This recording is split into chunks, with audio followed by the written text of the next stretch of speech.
కార్తీ గారికి నమస్కారం. గురుగారికి పాదాభివందనాలు. గురుగారు చిన్న 2 ప్రశ్నలు గురుగారు.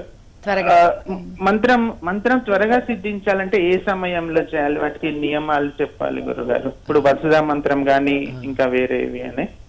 అట్లనే ఇంకొక చిన్నది గురుగారు, పిల్లలు పుట్టడానికి ఏమైనా పూజ గాని స్తోత్రాలు గాని చేయొచ్చా గురుగారు? 2 మంచివే. ఒకటి ఏంటంటే మంత్రం ఇచ్చినప్పుడు గురువు గారు మీకు ఏమండి ఎప్పుడు పడితే ఎప్పుడు చేసుకోండి అంటే నిరంతరం చేసుకోండి.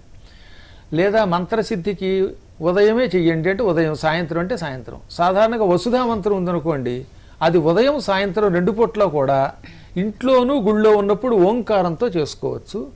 ప్రయాణంలో ఉన్నప్పుడు ఓంకారం లేకుండా చెయ్యాలని నియమం. సిద్ధి తొందరగా అవ్వాలంటే ఉదయం 1000 సాయంత్రం 1000 చేసుకోవాలి. ఇప్పుడు కలియుగంలో ఉద్యోగం చేసేవాళ్ళకి అంత సమయం దొరకట్లేదు కాబట్టి అవకాశాన్ని బట్టి 108 సార్లు చేసుకోండి. ఎప్పుడన్నా సెలవులు వచ్చినప్పుడు ఎక్కువసేపు చేసుకోండి. అది గ్యారంటీగా మంత్రసిద్ధి అవుతుంది.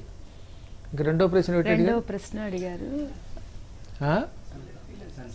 సంతానం కోసం లలితా సహస్రనామపారాయణము చేసి ఆవు వెన్న నైవేద్యం పెట్టండి అమ్మవారికి. అందులోనే ఉంటుంది చూడండి, నవనీతం ప్రదద్యాత్తు పుత్రలాభం భవేధ్రువం.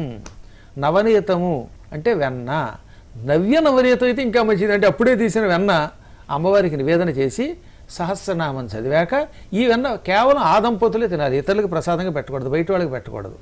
మిగతా అన్ని ఇతరులకు పెట్టచ్చు, కానీ ఇది సంతానం తమకి కావాలని కోరుతున్నారు కనుక ఆ దంపతులు తింటే ఇక వాళ్ళకి సందేహం లేకుండా పుత్ర సంతానం కలుగుతుంది. అందులోనే రాస్తాడు ఉత్తరపీఠికలో, నవనీతం ప్రదత్యాత్ పుత్రలాభం భవేత్ ధ్రువం అంటే గ్యారంటీ అన్నమాట. తప్పదు, వచ్చి తీరుతుంది, తప్పక వస్తుంది.